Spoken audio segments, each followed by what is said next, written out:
There is a famous metaphor in Indian philosophy. The Upanishads are the cows, and the Bhagavad Gita is the milk drawn from them. It's a beautiful idea that the Gita isn't a new philosophy, but the distilled essence of the ancient Vedic wisdom.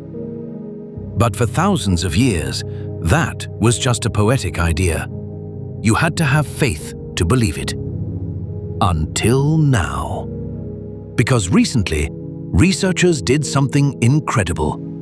They fed these ancient texts into a deep learning AI, a machine with zero religion, zero faith, and no cultural assumptions. And what the AI found inside the texts didn't just support the metaphor. It mathematically modeled the relationship between these scriptures. The study was published in 2022 by Rohitash Chandra and Mukul Ranjan. Their goal was simple: use AI to find the link between the Gita and the Upanishads. But they hit a problem immediately: language. Sanskrit is incredibly complex for AI, so they decided to use English translations. But this is risky. If you feed the AI a translation of the Gita by person A and the Upanishads by person B, the AI might just cheat. It might notice that the writing styles are different and tell you they aren't related. To solve this, they created a scientific control.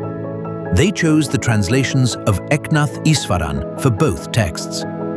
By using the same translator, they reduced what is called translation bias.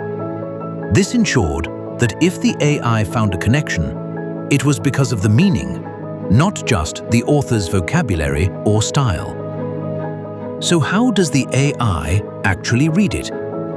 They used deep learning methods based on BERT embeddings, a way of turning sentences into mathematical vectors.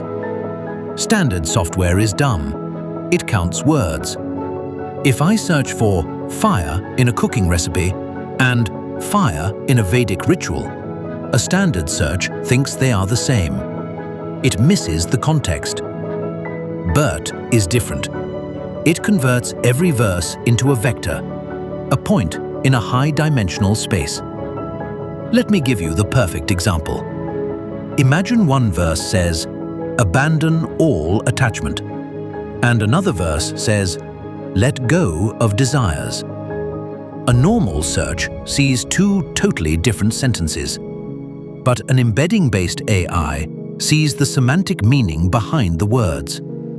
It recognizes that even though the words are different, the idea is related.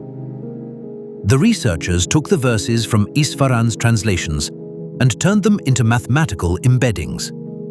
Then, they used an algorithm, including UMAP for dimensionality reduction, to cluster them into themes. Suddenly, verses about karma clustered here, verses about meditation clustered there. The AI was building a map of philosophical topics. So, what did this map look like? The AI identified around 14 clusters, groups of related ideas, within the Bhagavad Gita. And these weren't random. They aligned with recognizable Vedantic themes. It found clusters related to Karma Yoga, the philosophy of action; Atman and Brahman, the self and ultimate reality; Yoga and Dhyana, meditation; Bhakti, devotion; Samsara, the cycle of death and rebirth. But here is the aha moment. When they projected these clusters onto the Upanishads, the AI found a mean semantic similarity of about 73%. Mathematically, the topic shape of the Gita overlaps strongly with the topic shape of the Upanishads.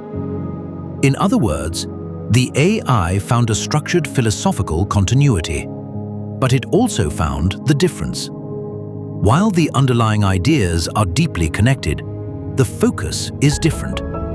The Upanishads are heavy on jnana, metaphysics, and ultimate reality. The Gita emphasizes karma and living practice. How to act, how to live, how to apply knowledge in life. It fits exactly what our sages said for centuries. The Upanishads are the theory. The Gita is the practice. We often think science strips the magic out of the world, but in this case, it actually deepens it.